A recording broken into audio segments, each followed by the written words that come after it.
what does the upcoming Netanyahu's meeting with Trump mean for the current U.S.-Israeli relations as they evolve under different administrations? Well, after regards, it is not the first time it happened with any new election, a new upcoming president to the White House. The first visit used to be addressed to the Prime Minister of Israel, and Benjamin Netanyahu have achieved, this is the second visit, I think, to the second period of Trump in White House. As a first foreign leader to be invited to the White House, I think both sides, Trump from one side as America, Benjamin Netanyahu from the other side, Israel, both, I think they have big, huge, important agenda to stress in how important the strategy and ally relationship between both countries.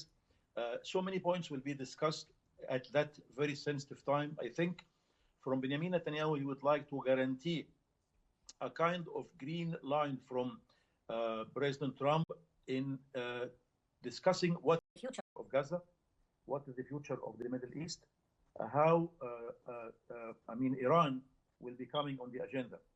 But I think most of the leaders in the Middle East are keen interest to know what kind of discussions and what results of upcoming decision between both sides, especially the kind of threat Trump has announced for the couple of days later, that he insists about the displace of the Palestinians.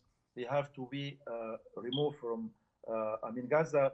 Some of them have to go to Jordan. Mr. Harim, don't you think that the second phase of the ceasefire, which everybody now is monitoring closely and very worried about how it's going to be implemented, whether it's going to be implemented or not, is on the top priorities of this meeting?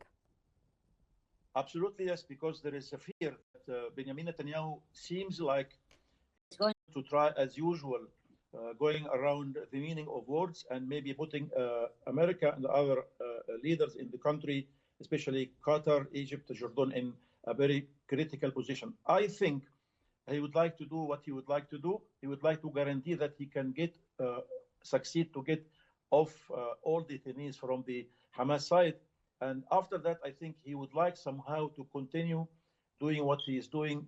He does not believe on ceasefire. He would like to continue.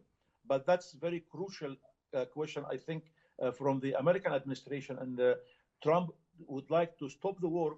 He has to discuss more ideas about what is the future of the Middle East, what is the future of Hamas, and how he can guarantee that a very important country in the region like Saudi Arabia to have a further step and go with the deal of peace negotiation with Israel. Okay, Mr. Osman, welcome to the program, sir. What are the primary objectives of Netanyahu's upcoming meeting with U.S. President Donald Trump, sir?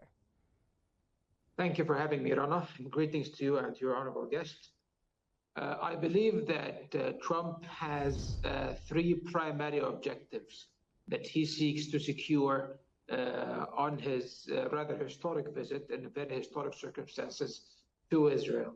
Of course, bearing in mind, as Mr. Maharim has said, that he is the first foreign leader to be greeted or received at the White House since the beginning of Trump's second term.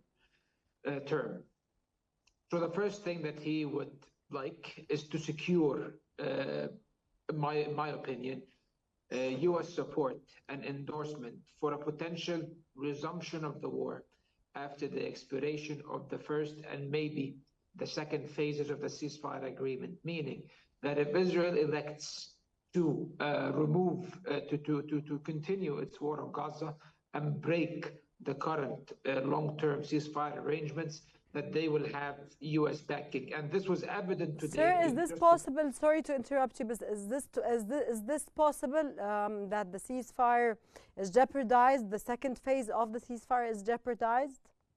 Whether this is possible or not is a question that only Mr. Trump can answer, because today, before Netanyahu set foot on the prime ministerial plane, the wing of Zion, it's called, just like the United States Air Force One, he said that our main priority for the visit to Washington is to secure victory over Hamas, whatever that means, and that means that he acknowledges that he did not score a victory yet in the war, meaning that the war might continue.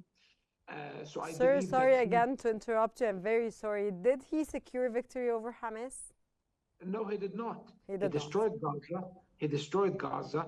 He diminished the capabilities of Hamas, maybe, but he did not destroy Hamas, and Hamas still controls the Gaza Strip. So this is far from a victory. Yes, Hamas did not win this war, but neither did Israel come out with any results that they can market to the international public opinion, and more importantly to the domestic public that this was a victory.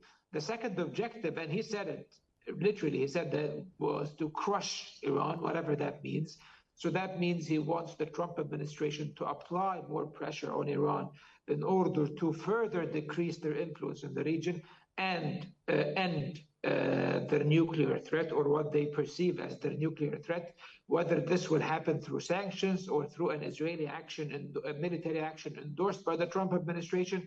This is something that Netanyahu would definitely raise with Donald Trump. And third, and most importantly for Netanyahu, is to secure American support for his own government and his own power as an Israeli politician, meaning that he wants to be endorsed, that he wants to be the U.S. nominee as an Israeli prime minister. He wants to tell his audience and his domestic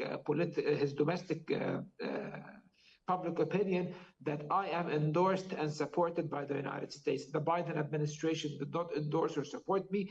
They clearly did not like me, and they preferred someone like Benny Gantz, for example, and other members of the opposition. However, this current administration is totally on board of a Likud far-right coalition governing Israel, led by Benjamin Netanyahu. So this is one of the third objective, in my opinion,